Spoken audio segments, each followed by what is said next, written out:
Esta normatividad salió el 25 de abril de este año y nos dice que por el cual se regula la práctica de evaluaciones médicas ocupacionales y se dictan otras disposiciones. Vamos a tratar de ser muy resumidos con este video, pues para que no sea tan largo y podamos entender qué es lo que nos quiere decir como tal el gobierno o el Ministerio de Trabajo. Entonces, aquí en el primer apartado nos hablan sobre considerando, pues no vamos a tocar nada de ese apartado porque es la consideración de otras normatividades. Y acá en este apartado de abajo nos habla sobre el objeto. Entonces, ¿cuál es el objetivo como tal de esta normatividad? Y es regular las prácticas de las evaluaciones médico-ocupacionales, así como el manejo y el contenido de las historias clínicas ocupacionales para todos los trabajadores y trabajadoras del país. Miren que ahí ya estamos incluyendo tanto trabajadores como trabajadoras porque pues no podemos tenemos que tener una equidad de género en los documentos hoy en día. Acá tenemos el artículo número 2, ámbito de aplicación. Recordemos que esta normatividad aplica a todos los empleadores, contratistas, empresas privadas, públicas, contratantes, trabajadores independientes e independientes y las entidades de administradoras de riesgos laborales, o sea, para todo el mundo. Acá tenemos el artículo número 3, nos da las definiciones para que nosotros podamos entender todo el documento en su contexto. ¿Ya? Nos dice a nosotros qué significa alcoholemia, anamnesis, cancerígeno, consentimiento, etcétera. Tenemos más abajo el artículo número 4. Nos habla sobre las responsabilidades de las prestadoras de servicios de medicina y seguridad y salud en el trabajo. ¿Eso qué significa? Las IPS, las cuales nosotros contratamos dentro de las empresas y ellos tienen una responsabilidad de las que nos prestan el servicio de realizar los exámenes médicos ocupacionales. Y una de esas son tener una infraestructura en óptimas condiciones, que estén bien para atender bien a los trabajadores que van a ir a tomar sus exámenes médicos. Prestar el servicio con calidad, continuidad, integralidad, ¿sí? Teniendo en cuenta como tal la equidad de género, lo que yo les acabé de decir anteriormente. Ahora, los exámenes médicos no pueden durar sino mínimo 20 minutos por atención por paciente, por eso son muy rápidos a la hora de realizar una valoración médica al trabajador. Acá tenemos como literal C, dice que los profesionales con licencia en seguridad y salud en el trabajo podrán realizar estos exámenes profesionales médicos. En el literal E nos dice que también es importante tener en cuenta que se pueden realizar exámenes médicos hoy en día de manera, ¿cómo les puedo decir? A través de un computador, un celular, en telemedicina o telesalud. O sea, usted ya lo puede hacer a través de los medios digitales. También tenemos de emitir, ellos también tienen que emitir de manera clara las recomendaciones y restricciones laborales, además de entregar en el mes de diciembre a cada empleador sin costo adicional el diagnóstico general de salud. Ese es el diagnóstico que ellos tienen que entregarnos a nosotros de cómo está nuestra población. Notificarnos mediante los correos electrónicos en caso dado si hay inasistencias o inconsistencias a la hora de que el trabajador va a prestar va a ir a realizar las evaluaciones médico ocupacionales. Además deben de respetar siempre las historias clínicas. Acá tenemos en el artículo número 5 la responsabilidad de los empleadores y contratantes. Esto es muy importante que no se nos puede pasar por alto. Nos dice lo siguiente, asumir el costo de las evaluaciones médico-laborales en su totalidad. O sea, no es que le vamos a cobrar al trabajador ni exámenes de ingreso, egreso, ningún tipo de examen médico. Debe asumir el costo de los desplazamientos y manutención. O sea, que si yo voy a mandar al trabajador a hacer una evaluación médico-ocupacional lejos, ¿sí? Y él no tiene para eso, pues obviamente yo tengo que pagarle eso porque le voy a mandar a trabajar a otro lado. También, realizar y programar las evaluaciones médico-ocupacionales periódicas durante los horarios de trabajo. O sea, no es que le voy a programar los exámenes fuera de la jornada de trabajo o antes de que ingrese a trabajar. Eso está totalmente prohibido. Entonces miren que yo tengo que mandarlo en su jornada de trabajo. O sea, si trabaja de 7 a 5, yo lo mando en esa jornada de trabajo a realizar sus exámenes médicos. Saco una hora o específica, pero del trabajo, no el tiempo del trabajador. Informar a las prestadoras de servicios los perfiles de cargo con la descripción de tareas y el medio en el cual desarrollará la labor. Sí, conservar como tal también dice que el empleador debe conservar la evidencia de dicha remisión como parte de los registros del sistema de gestión. O sea que yo le notifico mis perfiles de cargo a la entidad como empleador y así tal cual yo recibo Recibo un recibido por parte, digamos, de esa entidad y ellos, con ese recibido es que yo cumplo internamente. Acá nos dice, como empleador tengo que implementar sistemas de vigilancia epidemiológica. ¿Y esos cuáles son? Por ejemplo, como los biológicos, los osteomusculares, los auditivos, todos esos, digamos, sistemas de vigilancia epidemiológica que existen dentro de una organización. Además de adaptar las condiciones del trabajo de acuerdo también a las recomendaciones y restricciones emitidas en el concepto ocupacional. Entonces, me llegó un concepto ocupacional. Yo tengo que adaptar el puesto de trabajo de ese trabajador, ¿sí? Y dice que en un término no superior a 20 días hábiles, compañeros, para que lo tengan en cuenta. Acá nos dice, chicos, debemos de generar campañas de alcoholismo y tabaquismo dentro de las empresas, como empleadores. También generar un programa de pausas activas durante la jornada de trabajo, no fuera de la jornada de trabajo, o sea, durante la jornada de trabajo generamos un programa de pausas activas que tiene que cumplirse tanto para trabajadores dependientes como independientes. Aquí no lo está diciendo, dependientes como independientes. Ahora chicos, acá nos dice realizar una comunicación por escrito a cada trabajador sobre el concepto emitido. Entonces yo tengo que hacerle firmar al trabajador esa, esas recomendaciones que le dieron en el examen periódico, ingreso, egreso, cualquier, o sea, en el examen, perdón, de ingreso periódico. Tienen que hacerle como tal conocer esas recomendaciones al trabajador. Acá nos dice chicos que cualquier contratante de manera voluntaria puede pagarle los exámenes médicos a un contratista. ¿Ya? Pero ya el contratista o el independiente tiene que pagar sus exámenes médicos, debe asumir sus exámenes médicos por el costo. Ahora, que hoy en día los exámenes de ingreso del independiente sí los maneja como tal el contratante, ¿sí? Los maneja el contratante, tiene que pagar, o sea, no, pero lo maneja el contratista. El contratista es el que paga su examen de ingreso. El independiente es el que paga su examen de ingreso. Pero los periódicos sí los tiene que asumir como tal el contratante, ¿sí? De ese independiente. Que eso es para que lo tengan en cuenta. Acá, chicos, el artículo número 6 nos habla sobre las responsabilidades de las ARLs. Ellos nos apoyan a nosotros en la vigilancia epidemiológica, en el desarrollo de los programas de estilos de vida saludable, en el desarrollo de los programas de promoción y prevención que están dentro del sistema de gestión, que se los voy a mostrar en otros videos, también los programas de pausas activas, cómo tenemos que hacerla. Ellos nos apoyan a nosotros, nos envían una persona para que pueda hacer estas pausas activas dentro de la organización. También nos apoyan en sistemas para mejorar la salud física y mental y la discriminación y la exclusión dentro de las áreas de trabajo. También nos apoyan en la capacitación de manera presencial o virtual a las empresas afiliadas para la adecuada implementación de las evaluaciones médico-ocupacionales, o sea, cómo tenemos que hacerlas. Además, estas ARL no están autorizadas, y escuche muy bien, para realizar, asumir costos o pagar los exámenes médicos que ustedes como empleadores tienen que pagar, o ustedes que trabajan para un empleador. Artículo número 7.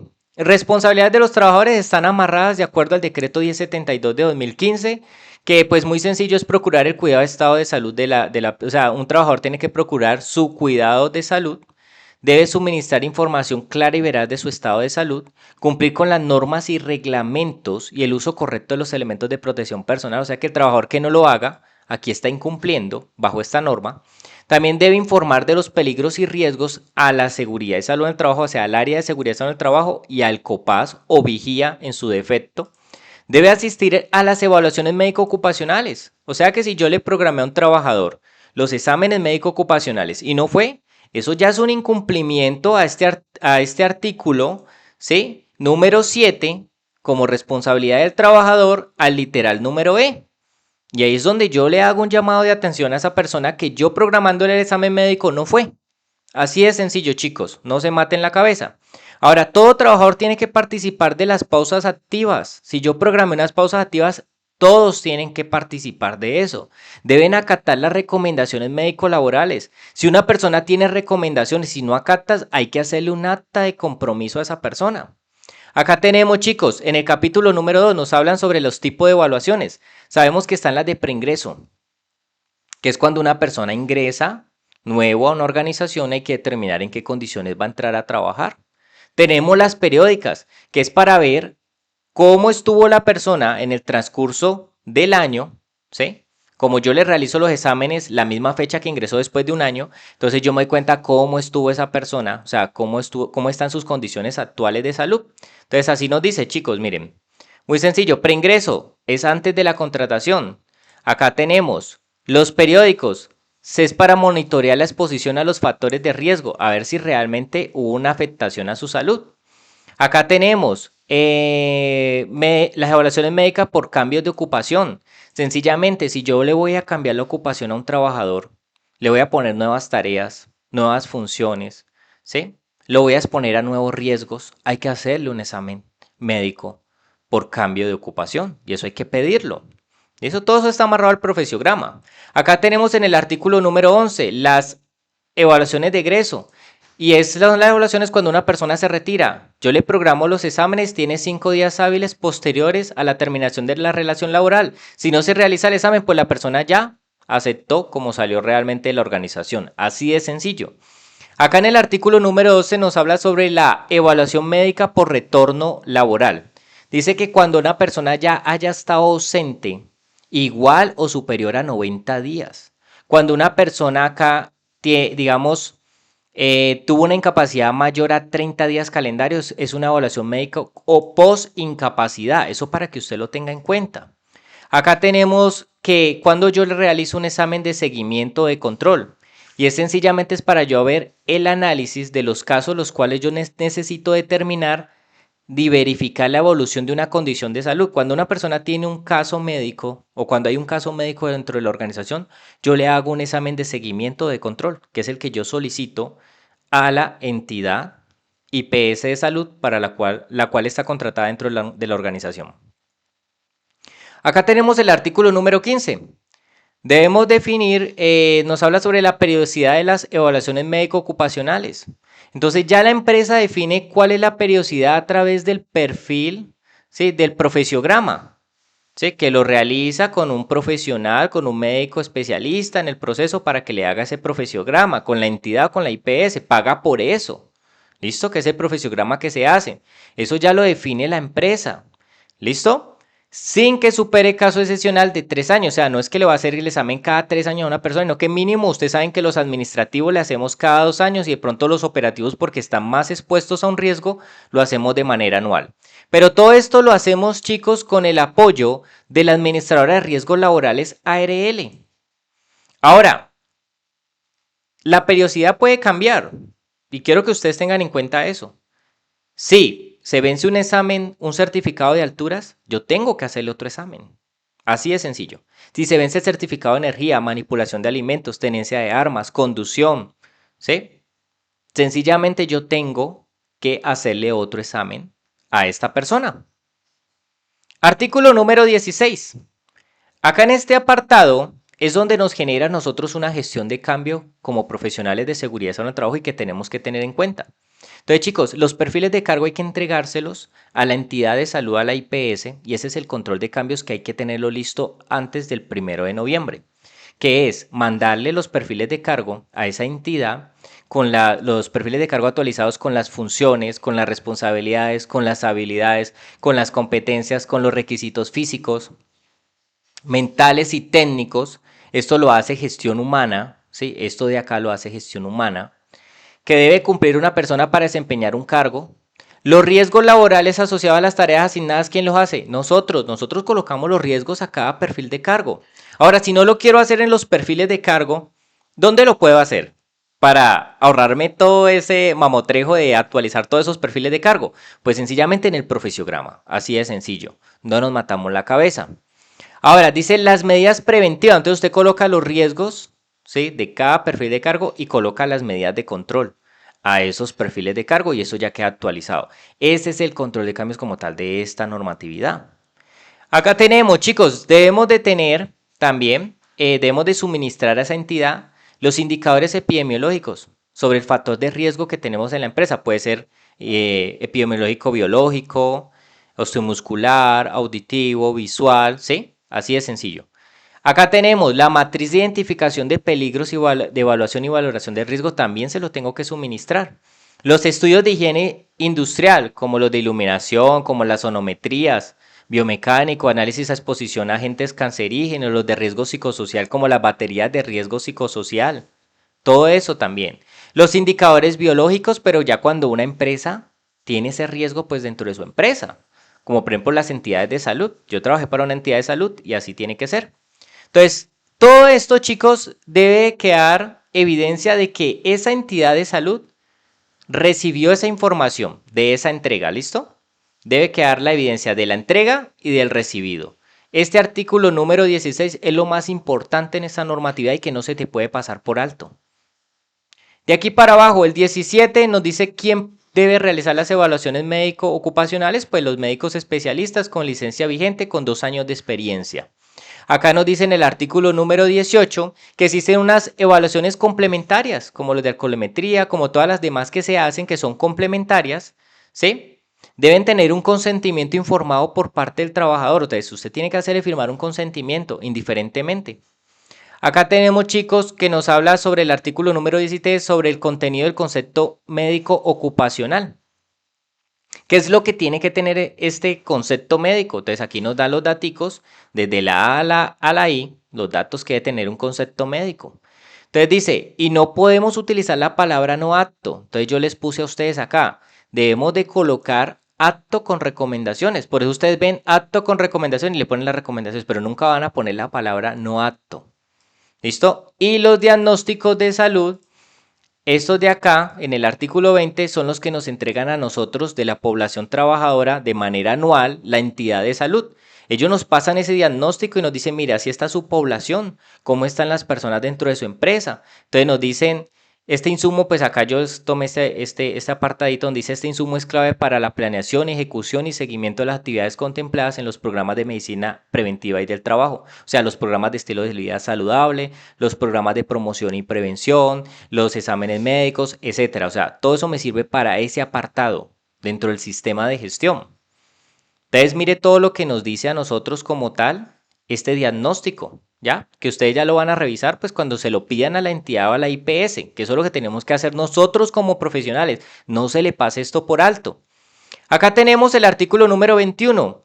Dice que las medidas discriminatorias, dice que nosotros no podemos pedirle ningún examen sin la autorización a una persona por temas de VIH, por temas de embarazo, ¿sí? Está prohibido como requisito para el acceso o permanencia de cualquier actividad laboral, porque si no eso se considera discriminación de acuerdo a la ley 2466 de 2025, que fue la reforma laboral. Acá tenemos el artículo número 22, nos habla sobre las pruebas de embarazo. O sea, usted tiene que pedirle autorización a esa persona y acá nos dice, se presume que toda exigencia de ordenar la práctica o prueba de embarazo para acceso o permanencia en cualquier actividad laboral tiene un carácter discriminatorio. ¿Listo? Y ahora, la prueba de embarazo podrá solicitarse, ¿sí? Con consentimiento previo de la trabajadora. Pero hoy en día hay muchas empresas que ocultan esto y hacen la prueba sin decirle a la persona. Acá tenemos, chicos, cuando las evaluaciones médico preocupacionales o de preingreso involucren exámenes de sangre, recuerden, la candidata podrá seleccionar el centro médico. Ella puede decir, mire, yo no me quiero hacer el examen de embarazo, o sea, no me quiero hacer esa prueba de sangre en esa entidad suya, sino que me la quiero hacer en otro lado porque yo considero que usted me quiere hacer una prueba de embarazo. Y ella puede determinarlo. De esa manera no se va a sentir discriminada. Acá es importante, chicos, el incumplimiento de esto genera una multa de hasta 2.455 unidades del valor tributario VT, que eso equivale, el VT para el 2025 es de 49.799 pesos, para un total de 122.162.345.000 pesos. Imagine todo lo que toca pagar por el incumplimiento a esto, del tema de las pruebas de embarazo o de las pruebas complementarias. Por ejemplo, la prueba del VIH no se puede hacer tampoco. ¿Listo? Eso también es discriminar a una persona. Entonces, salvo cuando se trate de empleos o ocupaciones en los que existen riesgos reales o potenciales, médicos o personas asistenciales, obviamente hay que hacérselos porque pues hay ocupaciones que sí existe el riesgo real. Ahora, las pruebas de alcoholemia, alcoholimetría, chicos, no se puede realizar a no ser que sea, pues digamos, por autorización del trabajador o, en caso dado, se podrán aplicar a aquellas personas cuya actividad cuya su actividad o su labor implica un riesgo para los demás, por ejemplo, como los conductores, acá nos dicen acá abajito, mire, los conductores, acá nos dicen los maquinistas, por ejemplo, los operarios de esas montacargas, los médicos, los odontólogos y demás profesionales de la salud también tienen que hacerse estos exámenes de alcoholemia, o sea, se les puede realizar. Si usted tiene dudas sobre las pruebas de alcoholemia, aquí nos dice a quién se los puede realizar. Quienes portan armas, de los técnicos de mantenimiento que están dentro de las empresas. Yo le puedo realizar en caso de que tenga una duda, ¿ya? Pero con un previo consentimiento. Recordemos que arriba nos dice que ese previo consentimiento debe quedar, pero a ellos sí porque hay un cuidado a terceras personas. ¿Listo? Ahora acá, sustancias psicoactivas, cuya actividad implica un riesgo que son responsables también respecto a terceros, o sea que también se lo puedo realizar a los mismos personajes de acá arriba. Así es sencillo. Y también, digamos acá, chicos, es importante tener en cuenta que en caso de que usted encuentre que una persona haya consumido sustancias psicoactivas, usted tiene que iniciar un proceso de tratamiento con el trabajador, no es que puede despedirlo, ¿no? Así es sencillo. Igualmente con el tema de alcohol, lo mismo, usted genera campañas y usted lo manda o lo envía a un tratamiento especial para que esa persona se pueda recuperar. ¿Listo? Y recordemos que todo lo que nosotros manejemos como exámenes médicos, todo está establecido de acuerdo a la protección de datos en la Ley 1581 de 2012. Acá en el capítulo número 4 nos dice sobre la contratación de los costos, siempre tiene que ser con instituciones pues obviamente adecuadas, que cuenten con médicos especialistas. Recordemos que los costos siempre van a estar a cargo en su totalidad del empleador. Las evaluaciones médicas también deben estar amarradas a los factores de riesgo dentro de la empresa. O sea que si yo tengo una persona que está expuesta siempre a ruido, yo tengo que hacerle exámenes adicionales sobre temas de oído, ¿sí? Porque sencillamente esa persona está expuesta a ese factor de riesgo de manera constante.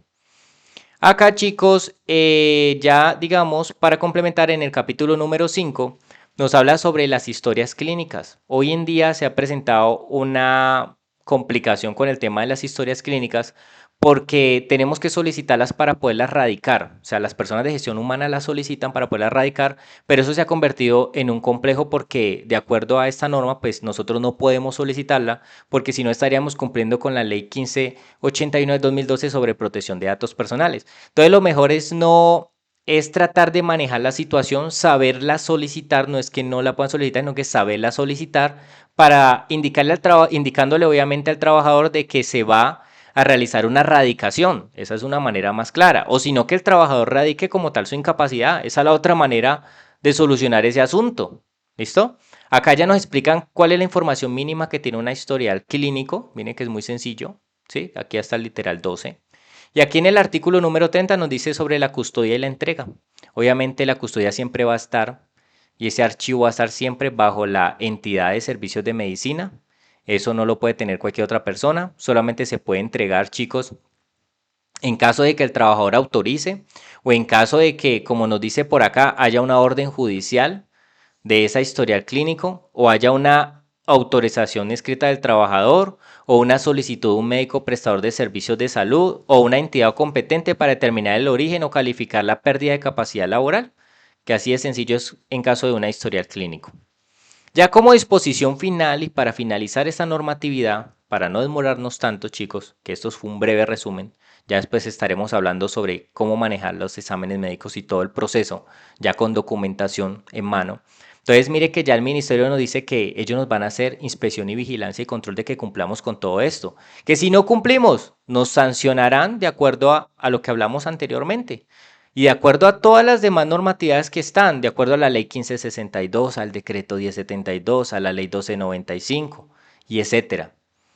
Eso es lo que nos quiere decir. Y ahora, esta normatividad entra en vigencia en 6 meses. Esto salió el 29 de abril de 2025. O sea que el 1 de noviembre entra en vigencia lo de los perfiles de cargo, que es lo que tenemos que hacer como tal el control de gestión de cambio y es lo que tenemos que ir trabajándole para pasarle esa información a la entidad y tener el recibido de esas entidades.